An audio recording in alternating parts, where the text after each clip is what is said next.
Start. यह कैसी व्यस्तता है कि किसी के पास किसी के लिए समय नहीं है। इस भोगवादी और भौतिक संस्कृति ने बहुत नज़दीकी और संवेदनशील संबंधों को भी मोबाइल के इस युग में इतना यथार्थवादी बना दिया है कि वे घर में भी एक दूसरे को मुश्किल से समय दे पाते हैं। यह भी मुमकिन है कि वे एक दूसरे से मोबाइल पर ही बात करते हों। पैरा, हम जब भी अपने करीबी दोस्तों और रिश्तेदारों से मिलते हैं तो यही गिला करते हैं कि जीवन की आपाधापी में संपर्क करने का समय ही नहीं मिल पाता।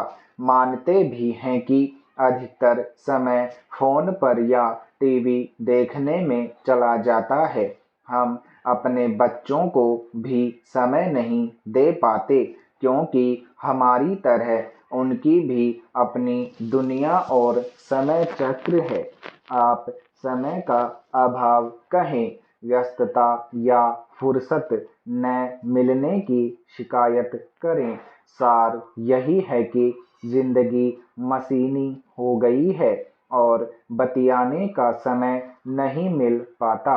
यहाँ तक कि अखबार पढ़ने के लिए भी समय नहीं मिल पाता।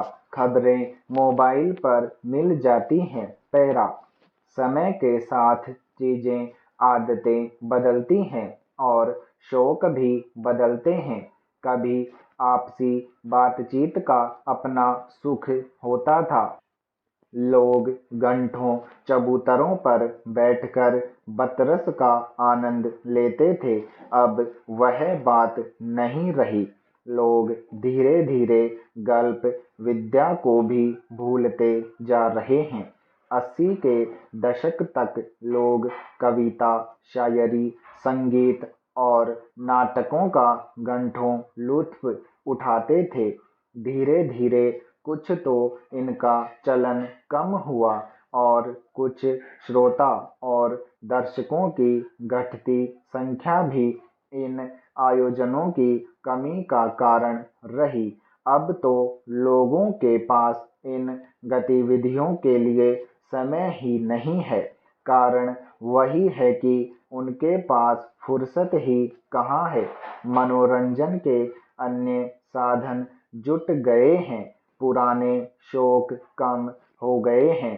अब न कला संस्कृति के लिए समय है, न मिलने जुलने के लिए और न ही अपने लिए समय है। कठपुतली का नाच, रामायण का मंचन, स्तरीय वाद विवाद और परिसंवाद अतीत की बातें हो गई हैं। जन भागीदारी का अभाव इसकी प्रमुख वजह है। प्रोत्साहन के अभाव और प्रचार प्रसार की कमी के कारण इन विद्याओं को नई पीढ़ी भूलती जा रही है। न तो हमारे पास अपनी विरासत को संभालने का समय है और न ही विरासत को नई पीढ़ी के हाथ सौंपने का। नतीजतन 80-90 के दशक तक तो यह गनीमत थी कि लोग कुंदनलाल सहगल और बाबा सहगल का नाम जानते थे। आज के लोग उन्हें नहीं जानते। वे न तो बेगम अख्तर को जानते हैं और न ही मेहदी हसन, तलत महबूब और मास्टर मदन को।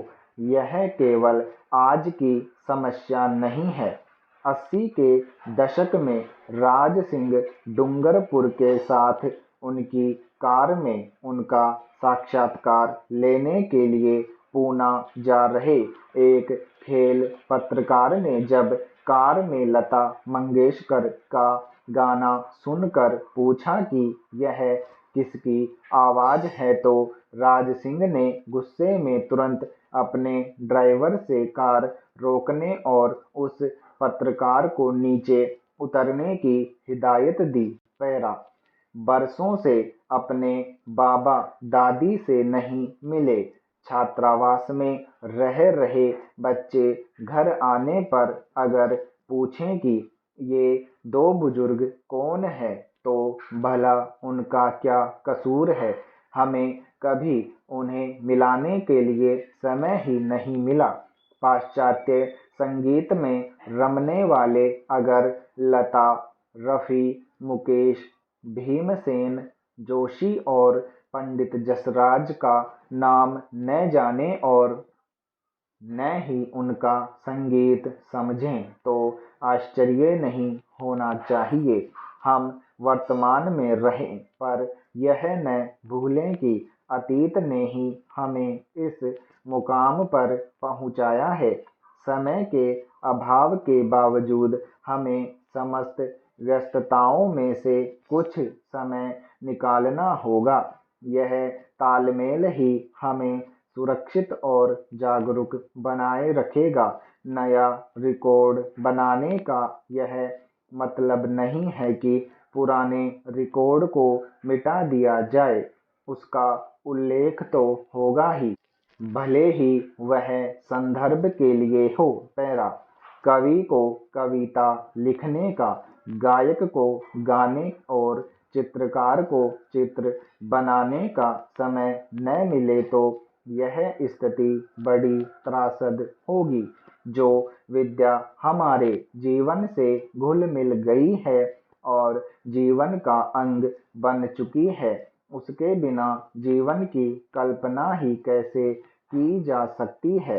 ऐसे लोग मिल जाते हैं जो बरसों से एक दूसरे से मिलने का समय नहीं निकाल पाए, और ऐसे लोगों को एक दूसरे के लिए समय न निकाल पाने की शिकायत है, पर मिलने की पहल कोई नहीं करता, मिलने पर भी न मिल पाने का शिकवा। बातचीत नहीं, क्या हमारे पास कहने सुनने को कुछ है ही नहीं। एक शेर याद आता है जिसमें इसी स्थिति की बात की गई है। तुम्हें गैरों से कब फुर्सत, हम अपने गम से कब खाली, चलो बस हो गया मिलना, न तुम खाली न हम खाली। अच्छा यही होगा कि हम सचेत और सजग रहें, मिलते जुलते और बतियाते रहें। पैरा।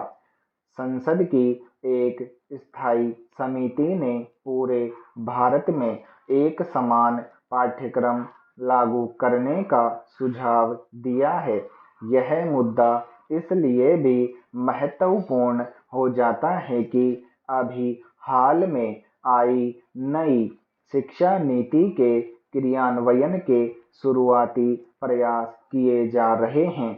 इसके चलते पाठ्यक्रम में उलटफेर स्वाभाविक है, इसलिए इस मुद्दे पर बात करने का यह सटीक समय है। पैरा।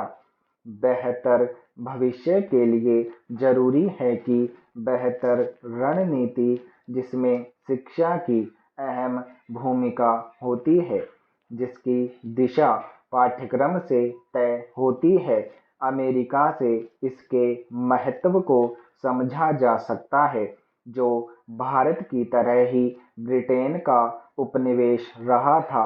उसके शुरुआती विकास मॉडल में अन्य रणनीतियों के साथ आवश्यकतानुरूप स्कूली शिक्षा की प्राथमिकता, जिसके चलते विकसित तकनीकी के साथ कुशल श्रमिकों ने उसकी अन्य औद्योगिक राष्ट्रों से प्रतिस्पर्धा को आसान कर दिया।